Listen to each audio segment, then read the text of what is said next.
What is going on, everyone, and welcome back to the channel. I hope you're all doing well. Now today I've got for you a brand new subreddit. It's r/EscalatingRevenge. While the two stories I'll be reading out today are definitely revenge stories, the whole point of this subreddit is that the revenge gets worse and worse, gets bigger and bigger, and potentially even more dangerous as it goes on. It starts off pretty minor and then gets pretty insane by the end, hence Escalating Revenge. So guys, without further ado, let's get into today's first Escalating Revenge story.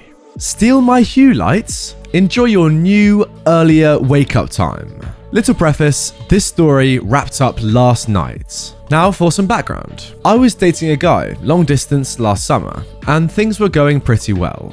I was in DC and he was in Chicago.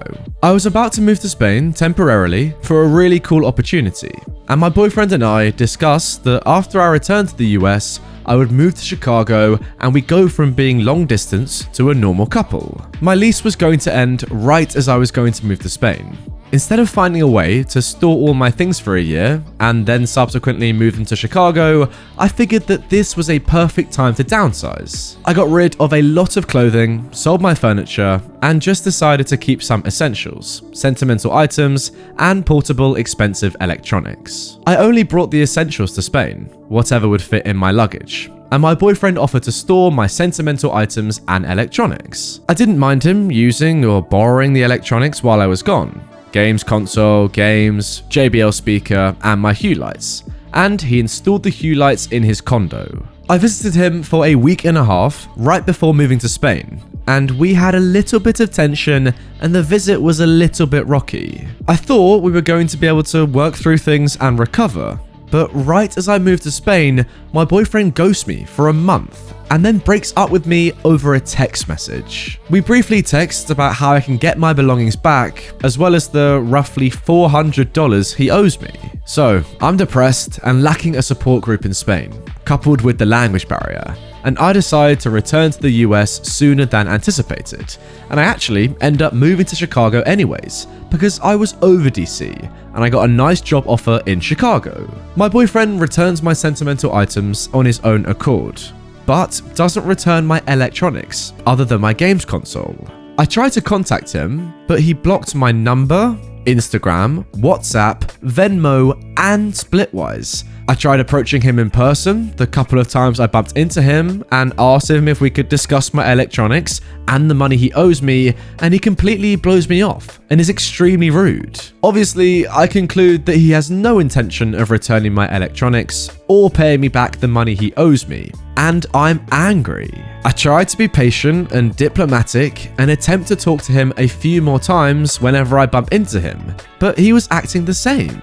I finally write him an email saying, "Don't worry about the money you owe me, just please return my things," and gave my roommate his phone number so that they could coordinate. He finally responded to my roommates and said that he'll send someone over on the weekend to return my things. Yay!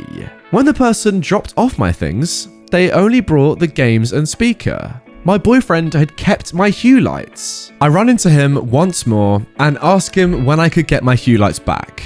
He shrugs. I asked him if he planned on returning them. He shrugs again. I ask him point blank if he was stealing them from me, and he says, "I guess you could call it that." I finally give up and decide to order new HUE lights and cut my losses. Now for the revenge. When I was setting up my new HUE lights, I noticed that I was still connected to my prior pair that my boyfriend had stolen, and that some of them were even on. I think it's a glitch or something, so I turn them off and I don't think anything about it, but then they come back on. I was confused and curious, so I turned them off again. A few seconds later, they came back on. I suddenly realized that I was still connected and had just shut off my boyfriend's lights twice. I beam with excitement. I don't turn them off again because I don't want him to figure out what's going on. Now, my boyfriend doesn't work until about noon and likes to sleep in until 11 a.m. He's also very sensitive to light when he sleeps, so much so that he has a blackout curtain so that he can sleep in for that long. I personally wake up at 7 a.m. to go to work. So, for the last couple of weeks, I've made it a habit of mine to turn my boyfriend's light on at the same time that I wake up, and then watch them go off a few minutes later, giving me the sweet, sweet satisfaction that I know I'm disturbing his sleep in the morning. Now, I don't think I've ever been so happy to wake up in the mornings. I do this for a couple of weeks until he finally reaches out to my roommate and returns my lights last night. I suppose he thought they were defective or something. OP, he has to find this post. Or if he doesn't find this post, you have to just go around and tell him you need that satisfaction and you need him to know that the lights were not just defective, it was you doing it. He has to know. It's just imperative. If he genuinely thinks that the lights were defective and that, he just gave them back, not telling you they were defective, and that the reason he gave them back wasn't because he was being nice, but because they weren't working properly, then the story doesn't even matter anymore. He has to know that you were doing this and that you were the one who's pretty much forced him or made his mind up to give the lights back. He has to know. To be fair though, I kind of wish that he hadn't returned the lights as quickly and you could have, messed with the lights more and more and more each day, even throughout the night, just completely ruining his life until he literally threw them at himself. That would have been brilliant, but you got what you deserved.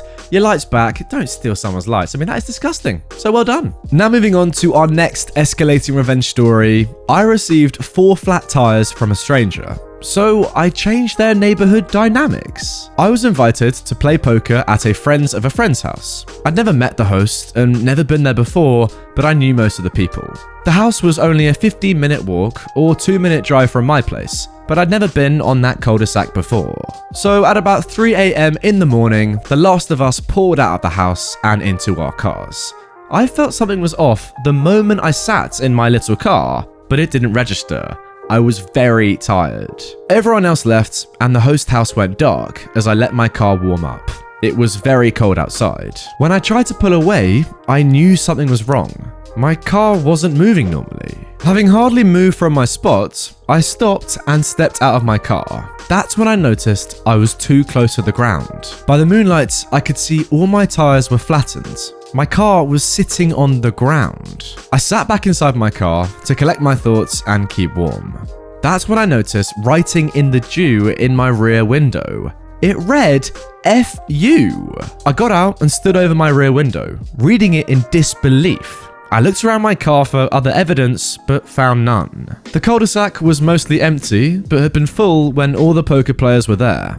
I reasoned it was a resident who thought they owned the road and didn't like us taking up their spots. This was a Saturday night. We all showed up around 9 o'clock in the evening. Now it's 3:20 a.m. in the morning. It's a public dead-end road. Not wanting to leave my car in this place where it had been vandalized, I drove ever so slowly on flat tires back to my place and parked in my spots. When I got out again, I saw the tires were destroyed from driving on them. It's possible the perps only let the air out of the valves. If that was the case, I'd finish the job of completely destroying them and costing myself hundreds to replace them. After a rest at home, I resolved I could not live with this offense, and I reasoned the perp must have been the home I had parked in front of. So I grabbed a pocket knife and hiked back to that neighborhood. At the house I'd been parked in front of, there were 3 vehicles in the driveway. A car, then a pickup truck that looked like a dirty, well-used work vehicle, then another car that looked like it didn't move.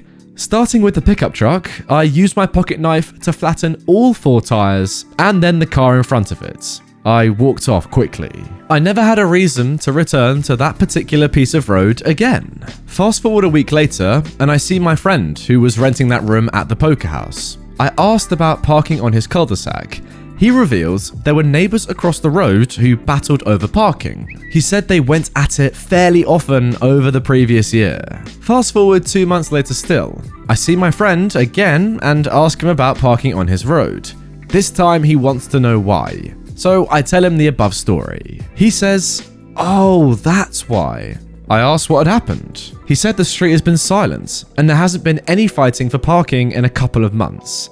A year later, my friend said that night must have been the end of it, as he'd never seen or heard fighting again. And there we go. I guess by taking it to the extreme and just slashing everyone's cars, you've kind of ended the long feud that seemed to be brewing over an extended period of time. You could just tell that when that person slashed your tires, thinking obviously that it was probably their neighbor, that was probably like the peak of a long argument that had been fueling for so long between all the neighbors on the road, you know, complaining about other people being in their spots and that sort of stuff. And at that point, when your tires got slashed, that was probably the first physical sort of thing that had happened. So for you then to just go, you know what, screw it, I'm gonna slash 3 cars' tires, put an end to that very quickly. So yeah, kind of escalating revenge, but in a way it escalated it until it stopped. So I guess you've actually improved the quality of the entire neighborhood, as you said in the title. Anyway guys, that is going to do it for the first episode of me looking at r/escalating revenge. If you guys enjoyed this subreddit and you want more, I'm always looking out for new subreddits to, you know, tackle new stories and different topics. This was quite a good one, I thought. If you enjoyed it, drop a like and say you want more in the comments. Is there an escalator emoji? I don't think there is there? I was going to say, do an escalator emoji. Is there an emoji of somebody walking up an escalator? There might be, you know. If there is, it's bloody right there. I'm not sure if there is, but I think there is one. If there is one, and I'm right in my thinking, as I say this off the cuff, then comment down below an emoji of somebody going up an escalator to let me know you enjoyed this video. If you did, and you want more right away, check out a couple of other revenge videos on screen, and if you are new to the channel, hit this button, turn notifications on, and I will see you all tomorrow for a brand new video with hopefully a less strange outro. Bye!